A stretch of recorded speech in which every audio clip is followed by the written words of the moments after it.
Hello, it's lovely to be back on the podcast, and more importantly, lovely to be back in Bangalore. I was out. It's one of those things, man. It's weird. I had gone to Madras, Chennai for a gig exactly a week from when this episode is out. A week back. Well, not a week ahead. A week back. And I think it's good to remind yourself why you don't like going to a certain place by going there. Does it make any sense? No, it doesn't. But you do it because they're like, oh, can you come and perform? And I love the people who hosted me. It's a group called the Madras Roundtable 1. They're a group of people. Yes, as usually groups. And they do a lot of good work, and they treat comedians with a lot of respect, unlike fucking Will Smith. I had to rope that in one. Anyway, but it was good. But I don't like Chennai. I'm sorry if you're a listener from Madras. There's some things about it. I think for me, it's more the history of going every summer, which is, of course, lovely, chilly summers for my eye checkup. And it sort of had that effect, which is long lasting. So, forgive me, but I have my reasons. But this group is fantastic. If they were the whole of Chennai, I think I'd keep going back. But they're not. Anyway, it was a good show. I had a lovely time, and I was very nervous, man. You know, it's kind of like someone asked how the gig's going, and I said, I kind of treat my shows now like how I treat my partying or my binges. It's kind of like after every one, I need like a week to recover. So that's the same way with shows. It's just almost like, whew. I don't know if I've become more sensitive as a person, but it's just like I overanalyze the next time. Like, was that joke too harsh? Was that statement unnecessary? Was my performance good enough? And it goes back in that same loop of how it was. But it was just that I was doing it so often before the lockdown that I kind of became numb to the idea that someone might I might go too far with a certain joke or a certain line. Or it's weird what it's done. It's made me a more sensitive human being, a more caring human being, a more compassionate person.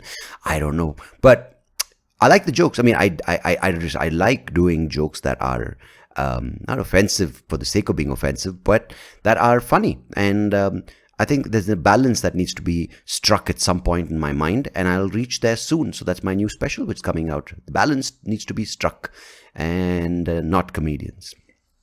Yeah. So. Yeah, it was nice, but man, everything sort of goes out of sync. Like my stomach gets buggered. You kind of have these before show jitters, and I mean, it's kind of like because you haven't done it as often as you used to. You kind of have like, oh God, am I going to fucking fail? Am I going to tank? All these things. So, having said that, it was a good show. I thank everyone for being there. It's not an acceptance speech. Why are you pretending like you're at the Oscars, Sandeep? I have no clue, but.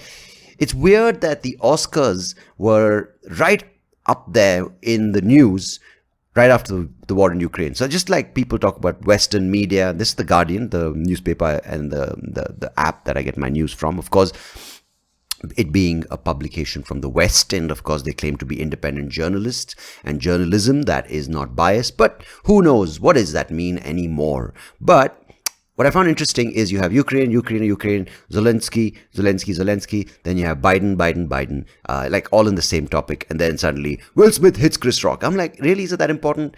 Do we need to be giving so much attention to the Oscar ceremony? And can it be under the media section? And like some unruly actor, first of all, who's so-called been lifted up to a role model in society, which of course that itself is a glaring issue in our day and times, that we are giving so much importance to this industry with glamour and the glitz and all these things that are going on around that particular industry, that we give importance to their existence and their achievements and their movies.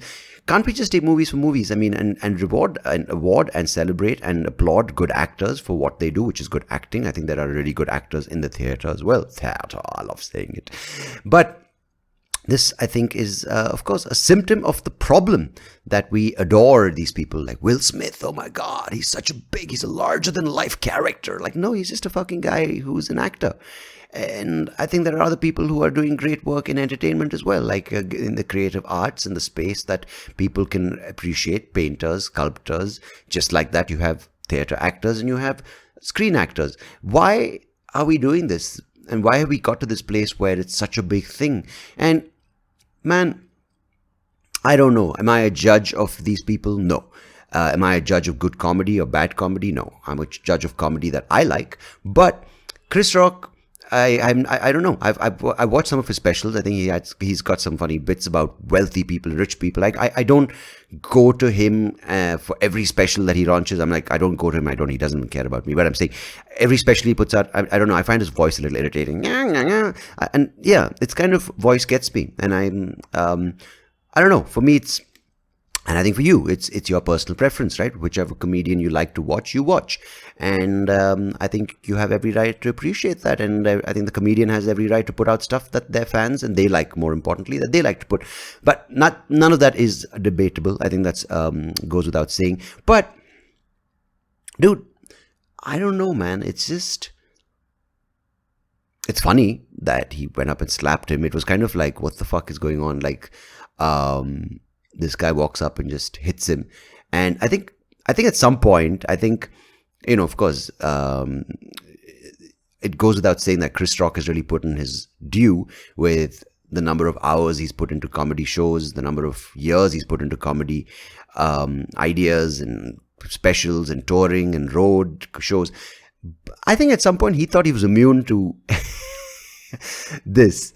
And especially it's some place which is as safe in their mind, in their world, as a ceremony, an award ceremony, and that being the Oscars. And I think he didn't expect it. I don't know. There are people speculating, and of course, the world of the internet has exploded with memes, etc., etc. But I think at some point he thought he was, I'm sounding like him, and that he was beyond it. And clearly, as the old adage says, no one is bigger than their art form. And I don't know. Now other comedians are like, Will Smith has set a precedent for other people to come and pull a Will Smith and come and hit us. I don't know, man. I don't know. Is it going to happen? I have no clue. I don't know, for the most part, what comedy has become. It's almost like people are just picking up their socks saying, back to normal, back to the shows. I don't know. I think there's been a shift. Of course, I'm not talking with the woke bastards. They, of course, will keep shouting and yelling and my pronouns, my this thing, my sensitivity, my feelings. I'm not talking about that extreme. I'm not talking about that group, because they'll just keep shouting in their echo chamber and keep existing and keep clawing and gnawing at each other. But I'm saying in general, with society at large, I feel there has been a shift. I don't know. People have gone through a lot. I'm talking about real people. Again, not people on the internet. I'm talking about real people who felt that they have to look at their lives, have to look at what they want from life, their purpose, if you want to call it, look at what they're doing with themselves in this life. And as a result, I feel there's been a fundamental, almost like a, what's the word I'm looking for? Not platonic. Yeah, is it platonic? No, what do you call that? Like you have the plates shifting under us. Yeah, that's platonic, isn't it? Maybe it's not. Shifting. And there's been something there. And I think that was to settle still. And I feel we're going to have a new age of comedy, which is going to be a nice balance where... Okay, I'm going to tell you what I do, right, if you're interested. And I suppose you are if you're listening to this right now. And of course, I'd like to thank you for listening to this podcast because it means a lot. I kind of stuck to this. Of course, there are a couple of situations right now. When it comes to humor, being a guy who's visually impaired, and if you want to call me a part of the disabled community, you possibly can. The thing with this joke that Chris Rock did was, it was attacking, if you want to call it, but it was making fun of a lady who's got an autoimmune disorder which causes hair loss, and as a result she shaved her head. I'm not anyone's conscience here. I'm not here to preach morality, but I've always decided, just easier because I can sleep at night, to make fun of what people decide to do with their life as opposed to what they're born with. So except for midgets, I'm joking, but I'm not going to make fun of someone because they're fat or because they're dark or tall or thin or short or whatever it may be. But if they are what they are and they decide to do something, as in that's the choices they make, which are their expression of how they'd want to live their life, how they want to, not how they've been born, I think then it's fair game. Like it's the decisions you take, it's the things you say, it's the experiences you want to live through. And I feel if that's the case and you've kind of taken that decision and ownership on that, I think it's fair game. But I don't think anyone has a say on how they're born and how they look and how they are shaped or created, right? So I think that is something I just stay away from, because I just don't want to feel like a piece of shit for doing that. So that's my decision. And the situations I was talking about is sometimes, of course, you know, in the heat of the moment, on stage, someone heckles you. And that's, I think in some ways, I've gone a little far when it comes to taking down a heckler but it's been mainly like kind of things, as I said, it's the things that they do or the things that they say that I'd pick apart. And I think in some way, not being able to see what they look like is a blessing, because in the heat of the moment, you do say stuff that is inappropriate out of context, but at that point it works and everyone's sort of in that energy together and everyone laughs, and the heckler does disrupt the flow of the performance, and other people who, you know, come to watch the show and enjoying it get a little pissed off. They're like, what the fuck, man, you're not the only one here, and if you're upset, go out, don't kind of ruin the show for us. So I understand that kind of point in time, it's fine. But I don't know, with these kind of award things, I've heard they're so scripted, everything has a rehearsal and a run and a rerun. So is it okay going after someone for what they look like because of a disability or a disease? I don't know. I wouldn't do it, because not like I'm a saint, just that I've decided from early on. Of course, someone will go and look at an early tweet and say, oh, you decided to fucking be a saint on your podcast when you did this earlier. I'm like, nah, mistakes do happen. But for the most part, and I think I have a clear track record on this, that I haven't really gone after someone's looks or body type or shape or whatever. I've called people by names, of course. I think that's fine. Yeah. That's, I mean, you can't, I don't know, man. I'm flawed, of course, and that's what makes life funny. And I talk about it if you come for any of my shows. And I'm not here defending Chris Rock or myself or Will Smith. Fucking Will Smith is defending himself and apologizing, but I just think it's hilarious that Chris Rock didn't expect it, because he's like, oh, I'm Chris Rock and I'm huge, I'm a big deal, and clearly not. But it's funny. It's funny that it's getting so much attention. So yeah, that's what I've decided to do. And I don't know. Do you want to let me know what you think? I don't know if it's even worth talking about it. But yeah, there's a crazy thing what I just read in the Guardian again, and this is way down in the news. Will Smith, Chris Rock was way up in the news. A guy who's intellectually disabled, that's what they claim, the lawyers claim, in Singapore is being hanged for drug trafficking. I find this needs to be spoken about more. Like the death penalty. Singapore's claim is that we are one of the safest countries in Asia because of this policy we have of no tolerance to drugs. But the family says he's got an IQ of 69, and it's not even the joke. But is it? I don't know. They claim that he was coerced into strapping on drugs to his inner thigh, 43 grams or some amount like that, and he was put into Singapore. I don't put that past these evil traffickers, whether it's sex traffickers or drug traffickers. I don't think they have a conscience. They will use animals, they will exploit human beings, they will exploit people who cannot think. And I don't know the whole case. This is what I'm reading. So of course, if you do know more about it, do let me know what the actual story is. But I just feel, man, they think a little in the gray area, Singapore. Like I know you want to stand by your, oh, we're Singapore, we're clean. But I think the hypocrisy of Singapore sometimes gets me. So yeah, they're going to hang this guy for trafficking how many ever ounces of drugs. And the family says, no, he doesn't know what's going on. And I think that's a bit cruel. So that's my thing, right? Like now that kind of person needs to be protected, right? Because there are sharks out there who are going to go and exploit these people. So that's the kind of society we live in, where we celebrate celebrities and we draw all our focus on them for the shit they say or the shit they don't say, their behavior or lack of rather. And then we kind of don't question these issues.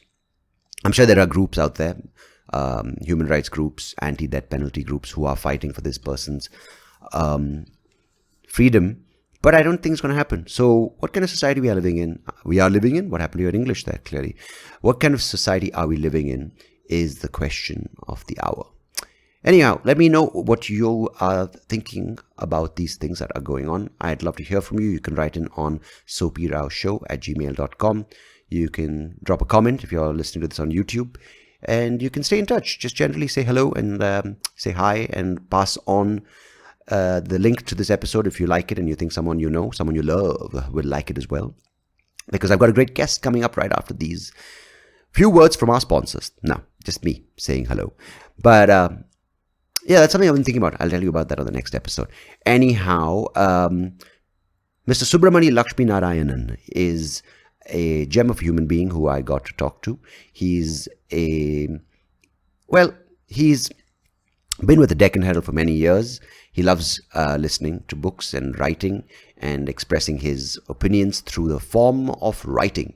So we speak about his journey as a journalist who's blind and his journey of losing his sight, his family, the support of his mother and his siblings, and how he moved to Bangalore, how he kind of navigated the world of being a journalist before technology sort of came to his rescue and helped him explore his potential and his talent. And yeah, we basically talk about today's journalism and reporting and the sensationalist, world of the media and how the news is being portrayed in its I don't know if it's in its truest form, but in its present form. And overall, we talk about kind of how each of our stories resonate with each other and how we draw some parallels. Very, very interesting that we have a lot of common traits and a lot of common themes, even though we are a few years apart in age and we grew up in different times and also different cities. So tune in to listen to all of that because he's a fantastic human being, a lovely gentleman, and a lovely speaker. So you'll enjoy this episode for sure. And I really appreciate you, as always, for listening. So goodbye. God bless. Take care. And catch you on the other side. Cheers.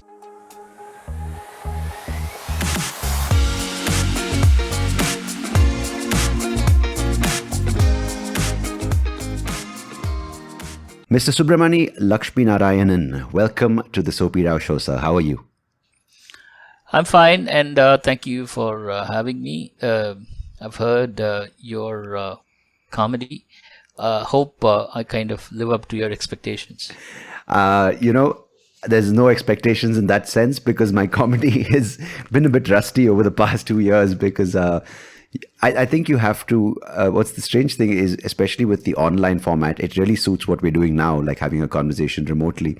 But with stand-up, I've realized I have to lower my, I wouldn't say the quality of jokes. I don't want to sort of toot my own horn saying my quality is high, but I have to definitely simplify the jokes because they don't convert well to an online, meeting, especially when 90% of your audience are on mute and you can't see them in your case and in my case. It really takes away a lot of the... Now, if you don't have a response, if you don't get a response immediately, it doesn't spur you into a comical mood. Yeah, especially, I'm sure you have different cues being completely without sight, and in my case, a predominant part of my sight being not there. I think we have more auditory cues which keep us going, right? Whether it's in a conversation. Mine is totally auditory. You're right. Yeah. So, okay, I want to ask you, since we're on this topic, what is your just for context for people who are listening now, you've lived with retinitis pigmentosa for how many years, and and for people who don't know what the condition is, can you just talk a little bit about how it progressed and where your sight is today, or rather lack of? Right. Well, I should say that I had short sight or myopia from the age of 5. Mm-hmm. And those days, I'm talking about the late 70s, I used to go to school with eyeglasses. I was probably the only student in my class with eyeglasses. And I was ridiculed and bullied because for glasses. For glasses, yeah. People used to just pull off the glass. I never used to play games because my mother was very strict about breaking them, because even without playing any sport, I used to break them pretty frequently, and it was very costly those days to kind of order an eyeglass and get it from the optician. So Yeah. those were the restrictions I had. But this kind of continued till about my 16th year, when I went to my doctor's office, and then there I got diagnosed of a condition called retinitis pigmentosa. Never heard of this before, and then the only thing that the doctor said that registered in our minds was that you're going to go blind.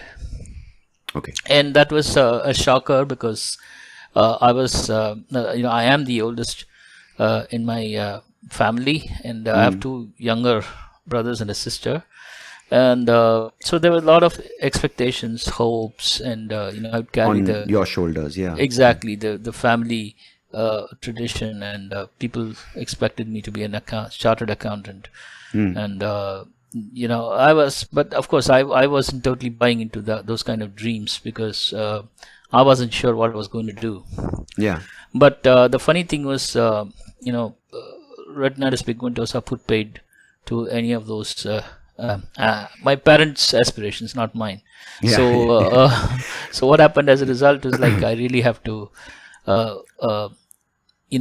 prepare myself for what was going to happen, because it's not about the blindness itself. It's about preparing. It's about getting yourself ready, getting mentally prepared to expect it to happen at some point in your life, and Did they not give you a knowing when to specific happen. time frame, like a definite time, like in the next 2 years, or No, was it like doctors any couldn't time? give. Right, Doctors right. couldn't give. Which So is even what more happened? scary, right? Like if it's okay, 6 months to complete blindness, okay, you're like, you make peace at some point. But if it's like, it could be 6 months or 6 years, that it's a little bit of the back and forth, right? And also, was it Yeah, in stages? that's true. No, it was actually. I'll tell you. What was expected was that it will be gradual, to the extent that I should have become blind only when I was 35, 40. Right. That was generally the idea of how things would happen. The But deterioration, right? yeah, the deterioration. But the doctors were also clear that because this is genetic by nature. It's like, imagine a wall. Somewhere in the middle of the wall, one brick is disturbed. So you don't know when the wall is going to come down. Yeah. It can come down immediately. It can come down brick by brick. So it is specific to every individual. There's no pattern to this condition. So as a result, I was like not sure if I should be prepared to be blind immediately or later. But fortunately for me, to my immense relief, it happened earlier than expected. In 2 years' time, I was blind, and in the last 6 months of my progress towards blindness, it was even more of a free fall, and it was quick. What I could see at one time would sort of progress so quickly into haziness and blurriness and complete blindness. So that was how it progressed, and it was scary, I should say. It's like going into a planetarium, or maybe a film theater or cinema theater, where suddenly they turn off the lights and then you don't know what to do.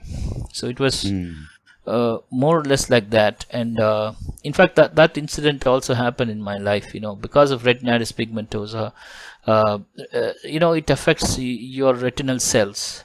There are this rod cells and cone cells. The rod cells are the ones that kind of help you transition into a brighter place, into a darker place. Shadow to light, light to Yeah, shadow. shadow to light. And what, as a result, if you get into a darker place, you kind of get adjusted very quickly.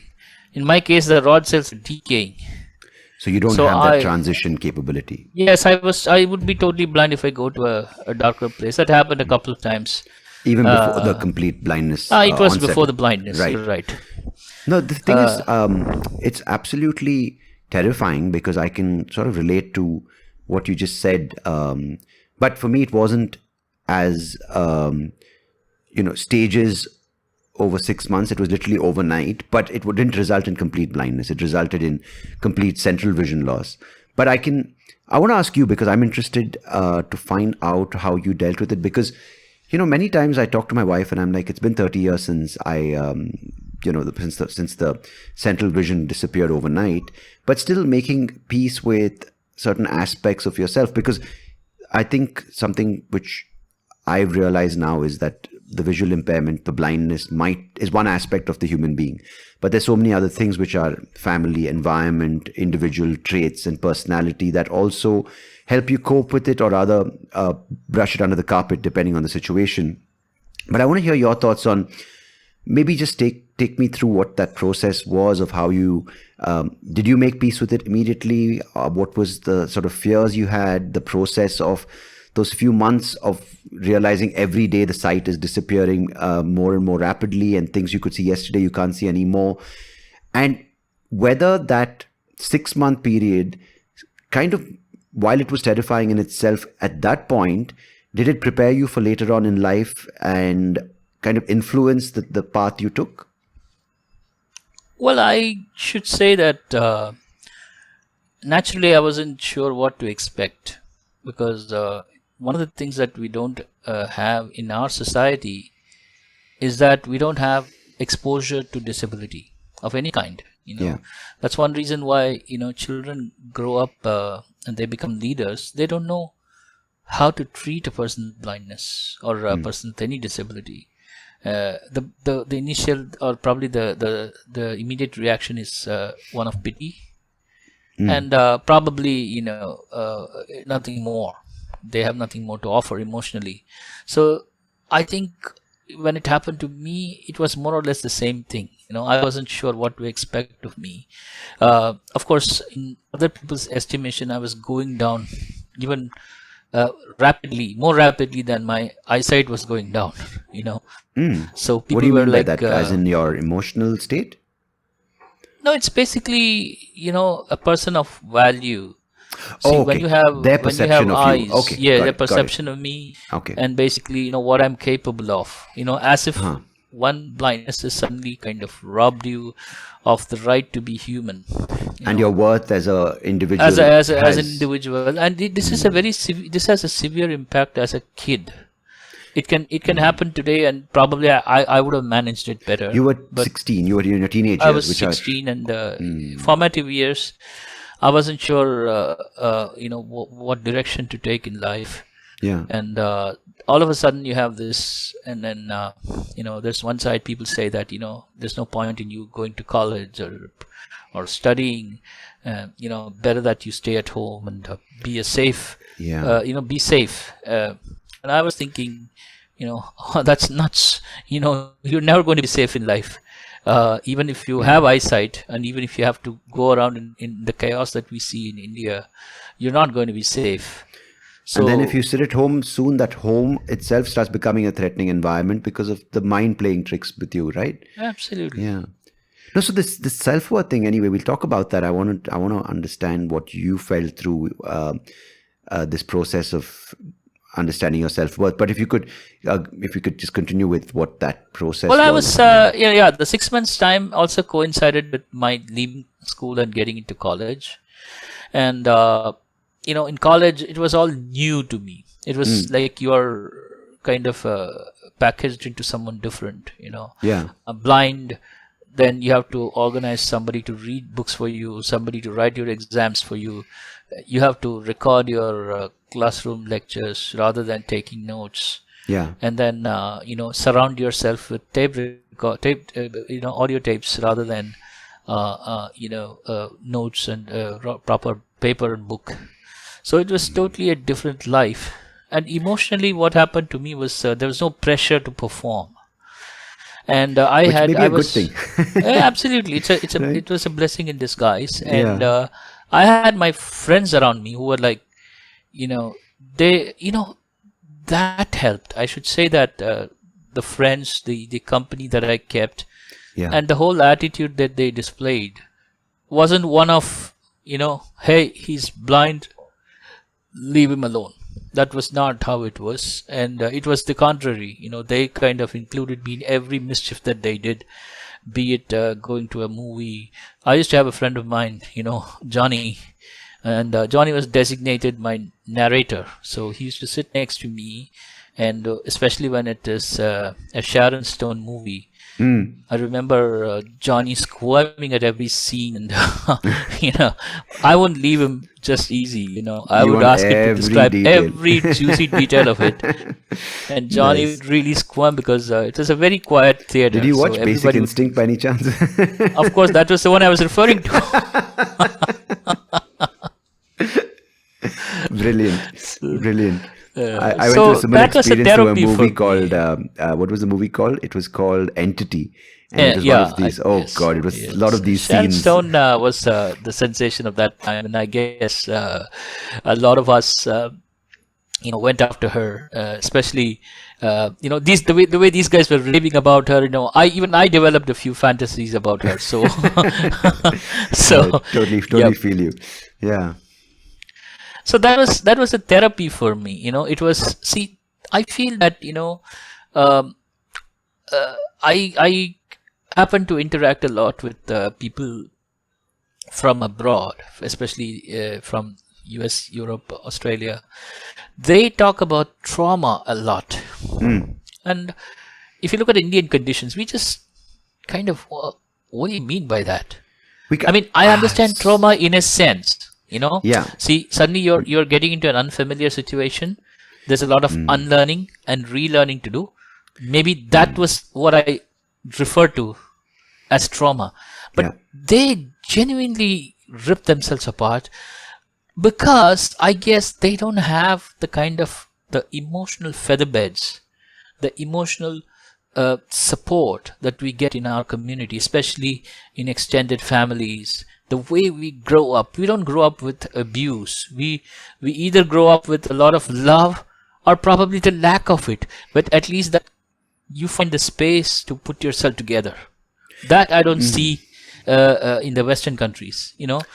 Very Of course, I interesting don't you tell this to mentioned them, that. but yes. No, but it's very interesting. I mean, of Now, course, why I said that is because yeah.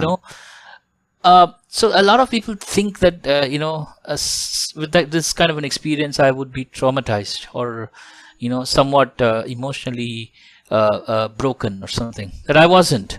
That's mainly because therapy for me happened in college.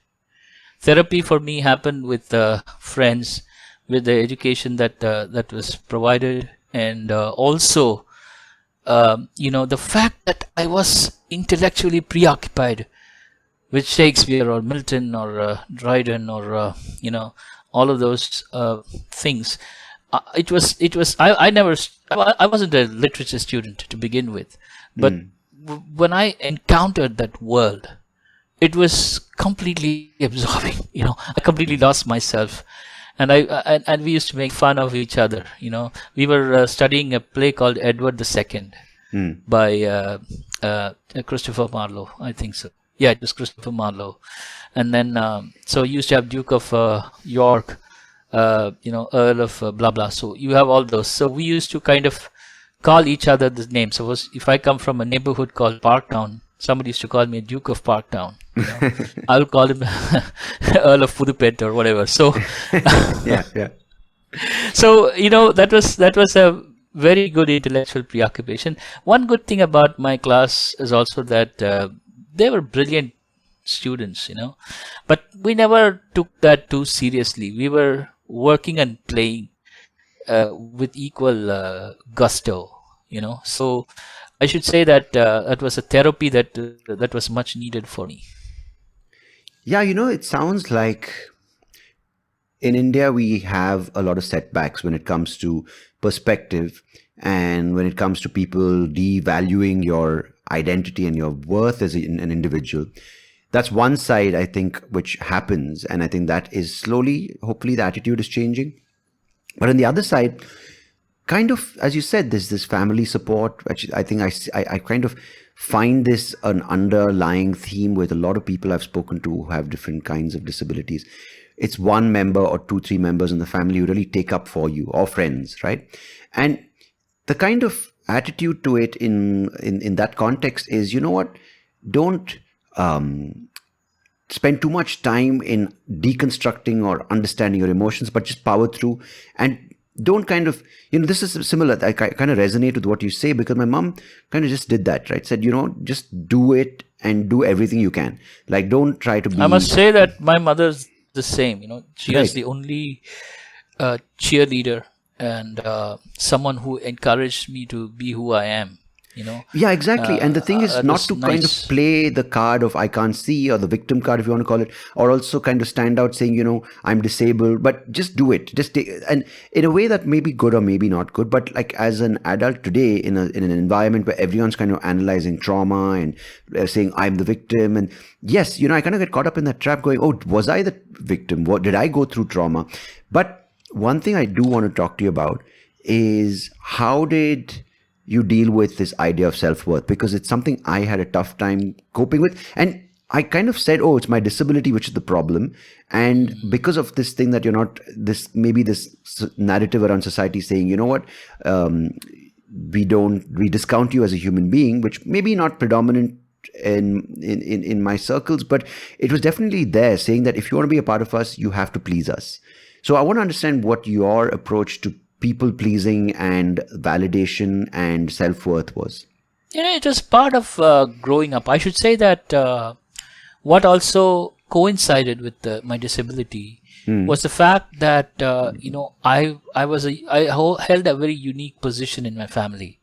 I have to sort of resign to defer to the elders, because Right. they are older than me and they are in a respectable position. And I have to kind of bow down and dumb down before the youngsters, before they are younger to me. Okay, got it. Okay. And so what happened was that somewhere the identity as this peacemaker, this gentle soul, also sort of got interchanged with disability. And when I started to look at what I was doing in the perspective of disability, I was horrified. I was absolutely horrified, because I was taught by my family, the very family that kind of wanted me to defer to them, also taught me to stand up to people. They taught me, otherwise I wouldn't be learning it.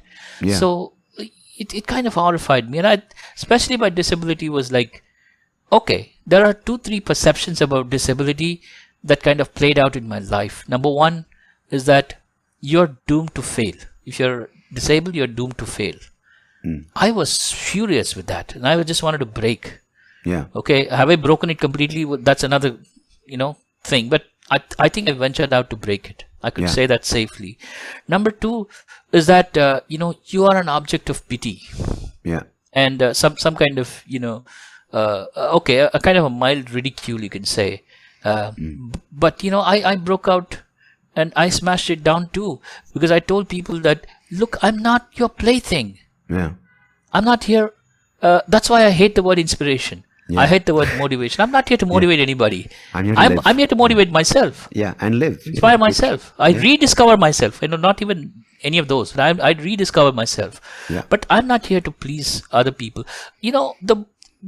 My growth trajectory in life as a human being is getting stronger with that belief that I am nobody's plaything. I'm nobody's pleaser. Or even, could you say you're not even someone's cause, which they feel that they need to take you up? Because that's something which now people are like, oh, we're going to... And I mean, I just want to add one point, if you could just talk about that while you're on this point, is, do you feel when people look at disability, maybe you or maybe people you met and conversed with, do you think that, oh, it's great, I think it's amazing, they say these words, inspiring, and I don't mean this with, I don't want to generalize. At the same time, I don't think that people are out to get us. But sometimes I feel, and you use this word plaything, that's why I sort of interrupted you with this question, is because as long as you are a cause they can take up, or you are someone that they can find inspiring or motivating, but within your own space, once you start encroaching, whether it's like you start sort of becoming a threat to their job, whether you sort of become cooler than them, you start living your own life and doing things on your own terms, taking sort of thing. Do you think then it's sort of it changes? It changes. You're absolutely right. See, I'll give you an example. Yeah. I watch sports a lot. I guess you do at some level. There's this guy called Oscar Pistorius. Of Oscar course. Pistorius. I have an entire bit in my show about him. Anyway, yeah. Exactly. Yeah. See, when he was competing as a Paralympian, Yeah. everything was okay. He could win a gold medal. Nobody's going to question that. The Yeah. moment he switched into the mainstream, the main Olympics, and he reached up to semifinals of the 100 meters, and everybody started complaining to the international the sporting court of some kind, Yeah. tribunal of some kind, where they're saying that he has an unfair advantage over me, and that kind of He has made no me think, legs. I yeah, mean, come on. what kind? So they said he had technological advantage because essentially they're not able to take it. They're Yeah. not able to take the fact that they're getting defeated by a guy who has no legs. They're Yeah. not able to take that. Okay.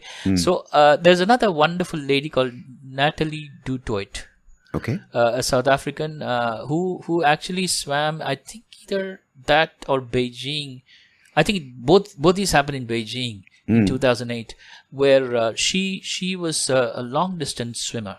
Right. I need to check this, but yeah, she did it with one leg. There's no you can't get into the water with a Prosthesis, prosthetics. so, yeah. You can't do that. So great people. But the point is, yes, when the moment you kind of stray into someone else's territory Into and their challenge lane. them, Yeah. then all the bobs, the rants, the ridicule, everything comes out. Yeah. After all, he's blind. He's only a person with disability. Of course, I wouldn't say that it happened to me directly, but Yeah. well, I know that I could get the vibes. No, I know would exactly say because that, I experienced it I told you when we spoke before this, I experienced it at my radio station at on some level in the stand-up space. People wouldn't obviously say, oh, you're getting shows because you're blind, but there would be this thing that, I mean, it would come across as subtle barbs and jokes, and because people are like, oh, you can't take a joke, you're a comedian kind of thing. But I know, and just as you said, such an important thing, we can feel things when they're not said in the spirit of just a laugh or lightly. There is an underlying kind of, oh, you know what? I don't know what the word is. Is it a... No, they it's won't say that. I'll tell you. Yeah. They want to be politically correct. Exactly. So they wouldn't Yeah. say that, look, I'm going to make fun of you, or I'm going Yeah. to rant. They won't do that. They would be very nice to you, but Yeah. when they think you're kind of ignorant about what's happening behind you, Yeah. that's when they play the trick, and you know that. Yeah. You know that. You kind No, of it's kind of like know a that. sense that it can't really explain through words. It's kind of like you feel that hostility, which is not really overtly expressed, but it's Yes. there, whether it's through actions, whether it's behind our back, or And whether... these are people who would not challenge you purely on work or your skill. They Yeah. won't compete with. They can't compete with you. And all that they do is to just go behind, put in a bad word about you to some important people, and then screw your day. They do all that. But Yeah. I've I come mean, to they do it to with everyone. I mean, that's Yes. what I'm trying to say. They don't target people with disabilities. Yeah, but they do it don't to anyone. discriminate here. Yeah. Yeah. They're total bastards across the spectrum. Yeah, I know. Thanks for that, because the difficult people to deal with are those who try to put on the air of compatibility, sympathy, and as if I have your wellness in my mind, kind And of. then slide a knife into you when you're And not. then slide a knife. That kind of people are very difficult to handle. And thank goodness I've kind of, touch wood, to this day I have not encountered such people. Sadly, I have, but I totally respect the fact that people can be overtly, you know what, I'm not going to be extra nice to you. I know you have a disability. I'm going to leave you be and do your thing. I respect those kind of people. I'm not going to be really, really sort of honeycoating my words while while you're not looking and say, spread stuff about. I don't like that double standards, hypocrisy across things. Now, as I said, it's not, as I'm sure you agree, it's not about disability alone. It's about across the board, right? The double I standards. think sadly some people think that that's the only way they deal with life. Yeah, You can't help it. So, okay, do you feel, because you said this all happened to you in the late 80s, early 90s when you got diagnosed with your eye condition, when you went completely blind to college. Do you by any chance, because I mean, this is sort of 91, 92, around the same time we were in different sort of parts of our life age-wise. But I don't know, it's kind of like, I want you to speculate a little bit, but do you think that the lack of the internet in some ways helped you, didn't help you? So what is that like? Because we didn't have computers, it was cassettes, it was magnifiers, and even that was not technologically driven, it was handheld magnifiers. But in your case, you were completely blind, and so it was braille, audio. But while technology has advanced and helped us, do you think the lack of the internet and social media protected you? I mean, I don't know, sort of keep it I wouldn't say that protected, but it could have if the advent of internet or assistive technology had happened a few years prior, I would have probably ended up with a job much earlier in my life. That was because that was a obstacle that I couldn't really cross, because you know, when you go to a place, especially a newspaper, the first thing they ask is, how do you work? You can't see. So if I kind of had the kind of things that I have today, like you know, a computer loaded with JAWS and a mobile phone that's kind of see, today I order my own food, I kind of pay my own bills, and I don't depend on people so much for anything. Maybe if there's a glitch in the technology, I do, but that's very rare. It's gotten quite good. Exactly. So if this had happened long back, my experience would have been different, but I don't think my life would have been adversely affected, or you know, it would have technology would necessarily have added toxicity to my life. I don't think so. Okay. So what was it like? I mean, give me like a page out of your life, or a day in your life when it was always fighting against despair. You know, it was like you turn to any direction, there are only two kinds of people you meet. One, people who would be very, very, they'll kind of, ridicule and deride, decry whatever you're trying to do. You can't be a journalist. Be very serious, Be realistic. Realistic is a word that is kind of thrown at me mercilessly. The other kind of people, this is the Bollywood. These are minds that kind of absorbed a lot of Bollywood stuff. The moment you say that I want to be a journalist, they start crying. I mean, for God's sake, yes. Are you serious? Yeah, I mean it, man. They cried. They cried because look at God, how cruel He is. He's given you an ambition, but He has made you blind. Oh my God! Okay, that's okay. So that was like fighting your way through this this muck. wall. Yeah, you could call it a muck. Absolutely. Yeah. Like you kind of, if you get out of it sane, forget about successful. Sane. Yeah. Getting out of with your sanity intact would have been a success in itself. But yeah. But Sorry, I think one at second. one Which point town was this? Was it a small town or was it a big city? Chennai. So it's a big city. It's not like you're in some little village where people don't have exposure. Conservative. Chennai is conservative. But I'll tell you, I've lived in Chennai and Bangalore. I can tell you that Chennai, even today, when it comes to attitudes to disability, Chennai is much more conservative than Bangalore.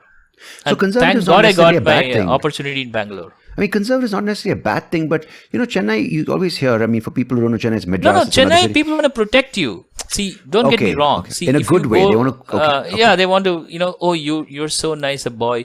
Why should you go and struggle as a journalist? My question to them. Hasn't it produced some of the most amazing, I mean, if you look at, not most, not all, but there are people who are intellects, who have expanded ways of viewing the world. So why is it so weird? These are people who can kind of simplify a complex idea, but cannot understand a simple thing. See, if you call that, I don't know, it's a kind of a complexity in itself, which needs proper examination, perhaps. Yeah, but I feel that very interesting, no, because you produce all these IIT Madras and all this kind of thing, and so in a way, what I'm trying to understand is academically. And these are definite. you're problem solvers. The moment Yeah. you go into an IIT, the Yeah. first thing they would show is that look, we have made an indigenous screen reader. Look, I said, wow, amazing. But how do I use it? Well, you try. So And this is the thing, right? I think that's what I'm trying to get my head around. Is academically, Chennai is produced. I mean, this is the city where kids who are 8 go for IIT training or whatever, right? And they produce the highest grades in the country, some of them. But there's no emotional maturity. There's no emotional broad-mindedness. inclusion. See, I would say Inclusion, that. I would say that people are emotionally matured. I must admit that there are spaces in this city, like my college, for example, where people of a certain age opened up their hearts and minds, and they said, "Hey, what the hell? If he's blind, so be it. Let him be a part of us." Okay, they took me to hotels, they took me to restaurants, we kind of had lunch together, we had movies together, and they used to go play hand tennis in the backyard of the college. So I used to sit with them, I mean, just guarding their bags, but that was you were part inclusion. of it, right? Yeah. Yes.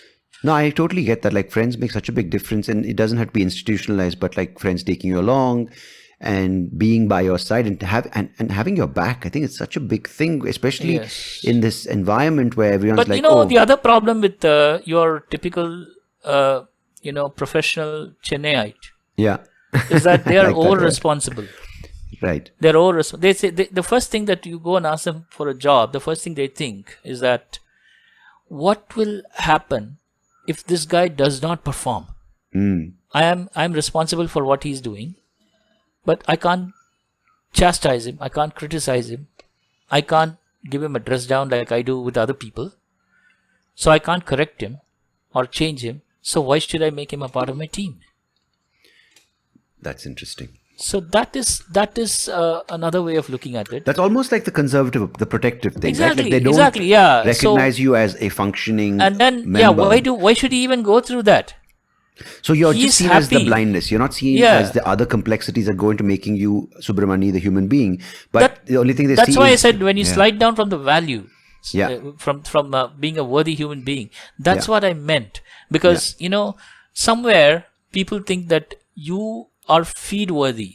They'll take you to a hotel, feed you, give you stuff to eat, make you feel happy, but you're not worthy of progress. you're just an animal, basically. You just a glorified puppy. Yeah. Some levels. I mean, you might not sit on the ground. You'll sit with us at the table, but don't partake in our conversation and pretend that. This is not for you. No, we are adults talking here, so you just keep off. That's I broke. Right. But I'm very happy to say that my life circumstances weren't quite easy. Sometimes I had to be I fell apart emotionally so many times. But I must tell you that it's all worth, because today people respect me with all my scars, and I think at some level that's what I deserve, and that's what I needed. I don't need anybody's pity.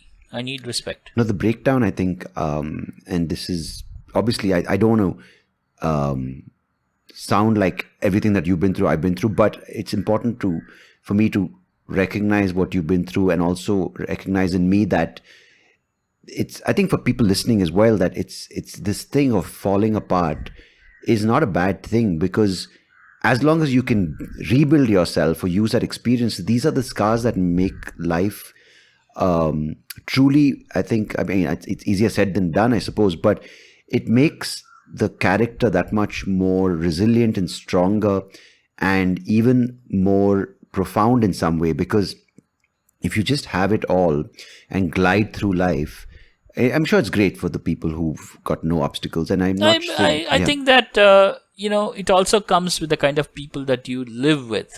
I'm not talking about people that you meet, because people that you meet are anyway fleeting. Your acquaintance with them is very fleeting, and probably they'll try to impress you with their best behavior. And the people you live with, but I think I'm going to say it's also how you live with yourself.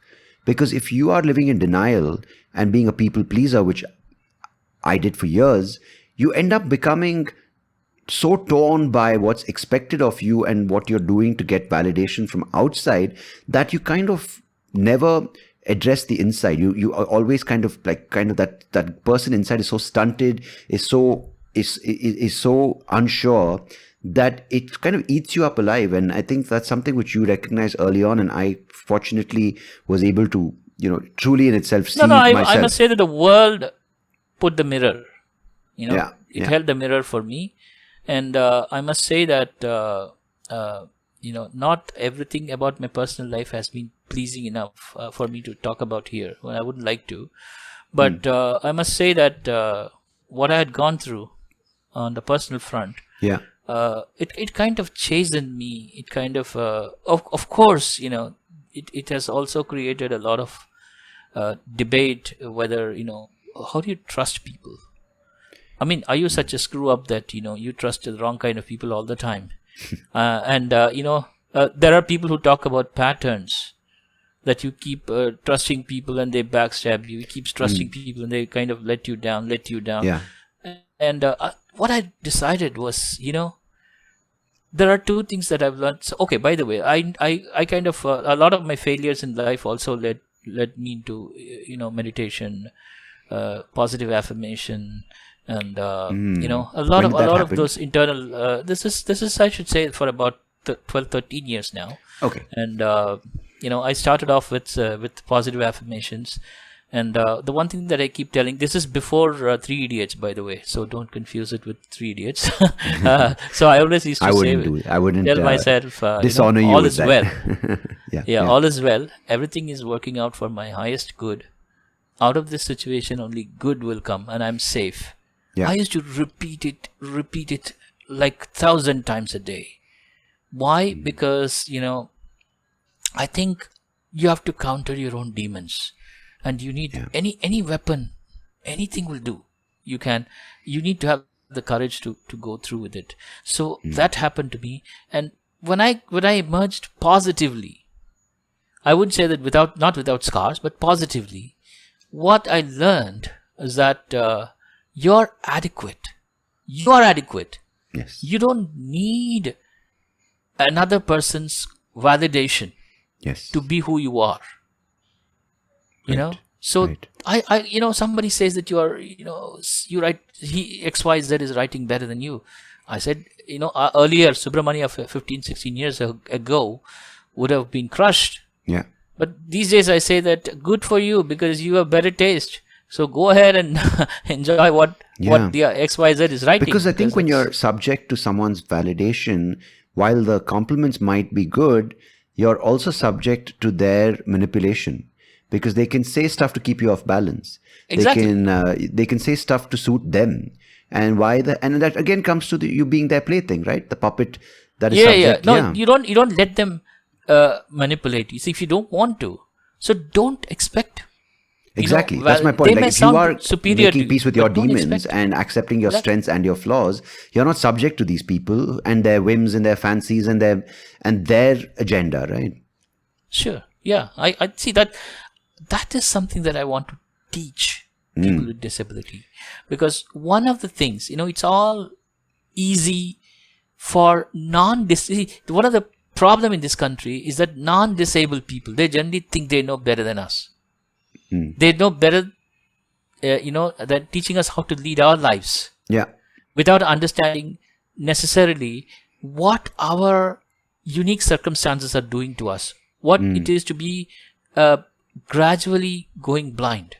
Yeah. See, there's a difference between being blind by birth, and going blind at a certain age in your life. There's a lot of.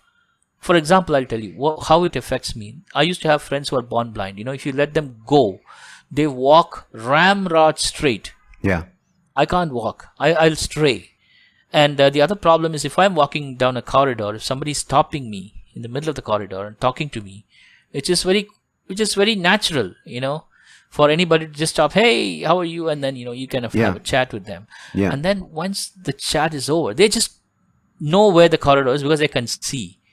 I don't know whether I'm actually facing down the corridor or facing the wall.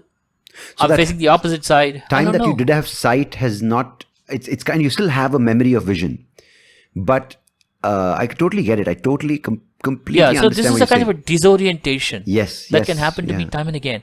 I'll be Which a confused. person who's born blind doesn't face Will because not have, will not feel it, yeah. because he's lived. His brain No, is this is kind so of tuned important to to it. understand because this thing of losing something after recognizing what you have, people think, and I'm not saying it's easy being blind, even for a person born with blindness, but it's very difficult for someone like you who's gone completely blind after having sight. And I face some of the issues which you just mentioned because of this idea of also what people think that, in my case, I use a cane now. So people, obviously, it's an announcement saying, guys, get out of my way. Otherwise, it's almost like you have to you have to have a certain look for people to treat you blind. You can't, you know what I mean? I don't wear dark glasses, for example, but I Yeah, carry but a yeah, cane. you Yes. carry a cane. But what I'm trying to Yes. say is like there are different things which you or and I might be similar in approaching because of we might I can't walk straight, my balance is horrible, but a person who's completely blind might be able to do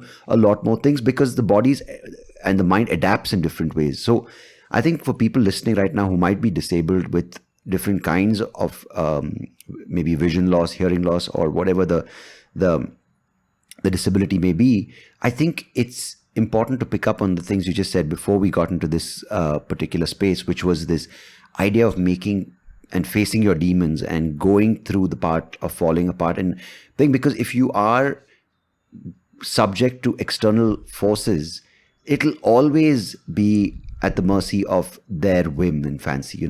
Yeah, and I would even say that life is a trade-off. Where you lose something to get something. That's how it works. That's the law of nature. You Yeah. exchange something for something. And if I'd lost my eyesight, I should say that I've gained my ability to communicate, which is fantastic for me. I mean, I wouldn't Yeah. compromise that for anything. Even if somebody says that, I'll take back your communication and give you your eyesight, I would say thank you very much. I'm okay the way I am. So, Yeah, yeah. that's something. Then the other thing, of course, is that you emotionally fall apart, and then you kind of betrayed by people. While it is bad, but I would say that it also teaches you something. It also leaves you with a kind of an awareness about yourself, which you Intuition. otherwise Yeah. wouldn't have. You otherwise wouldn't have. You kind of the traces of a guy who kind of put his charm on you and then try to extract work in an illegal way, in an unethical way. So that they won't pay you for the work that you do and so on. So you kind of get them. You smell them from a mile away. So Yeah. so that's what you get when you go through the emotional struggles. It's almost like sometimes. you're saying that being blind or visually impaired helps you open your eyes to other parts of life. Oh no, no, Yeah. that you got it. That's Yeah. exactly what I've been trying to say, because Yeah. intuition is very, very strong. Yeah. For people with the blindness. Yeah. I don't know about the other people, but people with blindness, I know certainly. Where we make a mistake is when you don't listen to the intuition. When you don't listen to that, pay attention to that inner voice. You kind of you are actually blind when you kind of ignore and then just go with the flow. That's where you make a mistake. So, how do you find yourself? I mean, because I think more and more as we speak, I can resonate with everything you're saying because of, someone would say, "Oh, Sandeep, but you're partially sighted, and Subramani is completely blind. How can you even connect?" But I totally connect with everything you've said so far. So, so the mistakes you made, I'm sure there were a lot of mistakes, and as you mentioned just now, those sort of strengthened certain resolve in you. Certain experiences made you understand and developed your intuition. But try and paint this picture for me if you can. How does someone in 90s India who has limited access to tech, if there's any tech at all, if you have access to that, it's very limited, work or decide to go into a space with traditional print media And what was it like? What was the approach? What was the course that I mean, the physical path? I mean the course as in the coursework, the degree, and also maybe the course of action that you took to get into the space. And what motivated you to even think of journalism? Right. I should say that early on in my experience as a blind person, even before that, I should say that even at school, I like to be the bearer of news. I remember it was the only thing that I used to enjoy a lot. This I've written about in my blog post as well. Was the school assembly. Yeah. And the reason why I used to like it, because my teacher, there's a teacher who used to read the headlines aloud for us. And in the morning, in the morning assembly? assembly, Yeah. yes. Yeah. So I used to wait for that, and then Nice. there are times. This was the early '80s when news wasn't traveling that fast. Yeah. So I broke the news of there was a singer in Tamil called Ramaniyammal, Bangalore Ramaniyammal, and a devotional singer, and she died, and that news was read out in the papers in the morning. So I was the first to break that news to my mother, and I felt a little satisfaction when her face fell, because Ramaniyammal used to be her favorite singer. Okay. So I used to enjoy The reaction, what that news did to a exactly. person. And Right. in 1982, in the space of 10 days, first Acharya Vinoba Bhave died. And 10 days later, or maybe 10 days earlier, I don't know, I need to check that, but 10 days later, I guess, Leonid Brezhnev, the Soviet president, who died. So I used to kind of tell this news to everybody who I used to meet. Right. I don't know, maybe that kind of a couple of my uncles remember it even today. So Yeah. so yeah. I was this bearer of probably bad news, obituary, whatever you call it. I hope you announced to your family that Sandeep Rao was also born that year. All right, yeah, I would have. Wasn't that if I momentous? had known, yeah, if I had known, I would have said that. But yeah, so I like this being a news bearer. So It's that's just what it does to people, right? Good or bad news. Yeah. exactly. But while people around me looked at me differently after I lost my sight, internally I was the same. Why should I be different as a 9-year-old with eyesight? And different as a blind man 9 years later. So Yeah. I don't think that changed. So I guess I kind of pretty much carried on, with that idea of doing something that is talking to people, collecting information, writing about it. Writing used to be the predominant thing. Okay. That was something that So I how do you learned. write? I want to understand that. Like, because did you have have a scribe? Did you? Yeah, have a, I mean, okay. for the like 1992, 1, 2, 3, 4, all those years I had, all my college years I had scribes. Okay. People used to come down, write the exam, but I used to record. So I had some wonderful people, dedicated people. For example, I used to. There's this lady called Mrs. Sarada Sudhakar, who used to come and read for me, and she was a master's in English literature, so she knew half of the text that was prescribed to me. Right. So she would take the thing home, and then, for example, if it's a novel, she used to read the excerpts. She knew exactly how to kind of keep the novel's flow by cutting out all the portions that is not necessary. Right. So she actually So- narrated like the way an audiobook Yes, for sounds example, nowadays. Graham Yeah. Greene's Heart of the Matter is one thing that I mean, she's such a fantastic job that I remember every word of it even today. And and also she did she used to teach me. It was more like teaching me.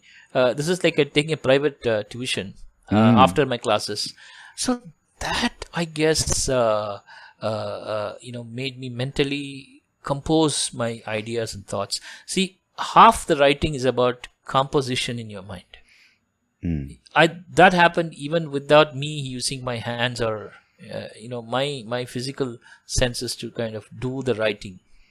But okay, after I became an intern with a newspaper in Chennai, I had my brother with me.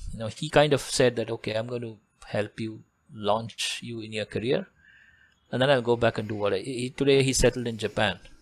So he spent a lot of time, teaching me how to use a computer, how to get myself familiarized with a keyboard. Okay. This is without a screen reader, by the way, because I couldn't afford to buy one. The touch typing. Right. And then he would say, for example, how to power up a system, how to open a Windows, MS Word, and then, just type. And you have no this thing at all. You have absolutely no prompt telling you. So you just have to do my muscle memory. So if there's muscle memory, absolutely. Right. I would type all the, it might go wrong sometimes. Sometimes I would type, the paragraphs won't be properly spaced out.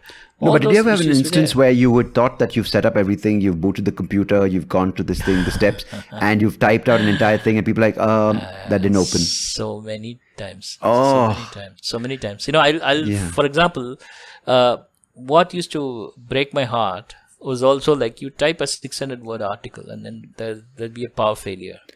Oh, and you didn't save it. You would have kind of failed to save it, because those were the early days. Yeah, you didn't have default.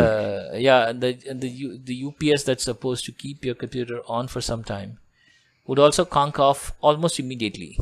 And you keep, they say that this will go on for half an hour, sir. You keep this USB. Correct. It doesn't matter. You keep any UPS, it will go off. Yeah. So I've lost so many. Okay, those were the trials that one has to go through, I guess. But I remember every word what I typed. So it's okay. It's the effort, but it's okay. I mean, I would do it again. I mean, it's a strength. No, but that's sort of one of those things that deters me. When I'm writing, is this idea of going back and revisit. I mean, I'm saying now with all the tech available, but how does someone like you say, for instance, you're putting together a piece, and I think just to cover I think you'll do better. You'll do justice to the topics you cover as a journalist. But yes. Say, for instance, you're putting together a piece, like say on new Apple products launched or whatever the tech may be. Mm-hmm. So you tell the story in your head. You compose the story in your head. Then you actually physically type it out nowadays. But how does that flow continue? Because I mean, obviously your approach is different from my approach. There's a technique that we all, we're all taught. And I think that works well for anyone who wants to write. Right. First, don't edit. Just write. Just write. You write the last word, the last point. Then, you go back and do the editing. See, that's what Stephen King would say. Stephen King has written a fantastic book called On Writing. Yes, lovely book. I recommended. And he says that, if you're a writer, what you do is, you first write your door closed, and then you write after opening up your door. Why he says that, it's metaphorically. Don't let that instinct to edit take over, because that will not let you complete what you're writing. Yeah. So what you should do is that you just go with the flow, just write, and then, you kind of get back and then, keep editing, and then, with every, iteration, you kind of produces a better and a better script. But the first draft is always, free flowing. Right.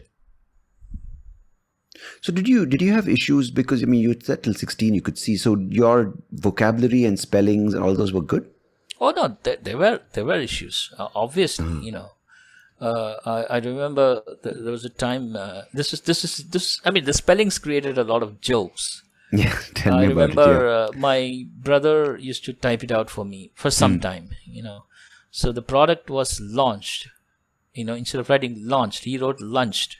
And of course the spell checker kind of thought it was correct and just passed it by. Yeah. And then it went to my editor's desk, and then she started reading it. The word lunch came and she started laughing out loud. Yeah. We were thinking, usually we expect her to sort of, pass some remarks that were like, you are not a writer worth reading. What the hell are you doing? I mean, she said it with all good intent. I mean, Yeah. she wanted me to improve as a writer. That's the one Yeah. person who did that. But when she read this, she started laughing, and then she had this very loud and a open laugh. Yeah. And my brother and we both were scared. We were thinking, why is she laughing? Yeah. And then she read it aloud and said, the product launched. So you went to the the launch party and the lunch party, and then you wrote about the lunch party and not the launch party. So I said, oh yeah. Right. So so these are trial, and I tell you, these are not. Initially, I used to think that this is only for the blind, but no. Every journalist goes through this. Maybe the degree will differ. For example, it took a lot of time for me to understand the difference between the word aid, A-I-D, and aid, A-I-D-E. Somebody is an aid to somebody. Okay. So, so and so is an aid of so and so, an assistant, a supporter, help, or confidant, valet, whatever. That aid is different from the aid. So those things happen. Yeah. Okay, and nobody's perfect. I still don't know the difference, by the way. All right, You just good for confused you. me even more. Thanks. I'll That's give you my an job, example. when I was dating my wife, when we first started dating, there's that Facebook Messenger. So we were doing long distance. So I flirt on messages, right? So I once remember saying, "Hey, if you're not careful, I'm going to stalk you," and spelled stalk STOCK.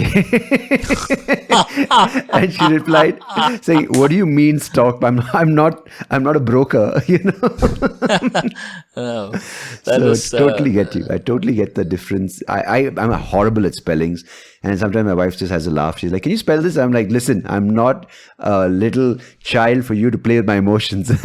No. No, It happens. It happens. all in fun, of course, but it's actually hilarious. Sometimes I laugh at my own spellings. I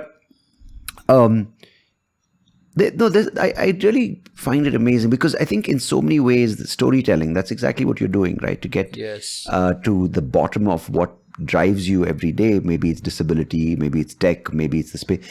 But okay, before we get to the journalistic aspect of where we are today, what journalists do, the responsibility, the manipulation that in the power struggle which people put on, journalists, and also how it's controlled in certain media houses. But before I want to talk to you about that, I want to understand what it was like working. I mean, you work at the Deccan Herald, which is a really well-reputed paper, and what is it like, the kind of approach to a blind man who wants to be a journalist? What was the responsibilities given to you?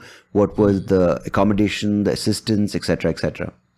I think initially they were as confused as I was because the boss thought that this guy's good, so he brought him in, but nobody has worked with a blind person before, and so initially it was like, okay, give him some lighter stuff, like you edit some feature article, maybe you write. They wanted initially my job was to write a lot, and by then I had acquired the screen reader software, so I should say that I was independent when it came to writing. Oh, excellent. Editing, okay. Or performing my basic job. I was independent. So that they gave you at the workplace, like the company itself provided. I bought it myself. You bought it, right? Because we all used the JAWS demo version for 30 minutes and kept restarting that, right? Yeah, and that you cannot use for more than 3 months. That too. So yeah, I've done it in college when I couldn't pay for it. Just use the demo version. Yeah, it was funny. That's how I started basically a year before I joined Deccan Herald. But then what happened was like, see, you can't expect an organization to invest just for you.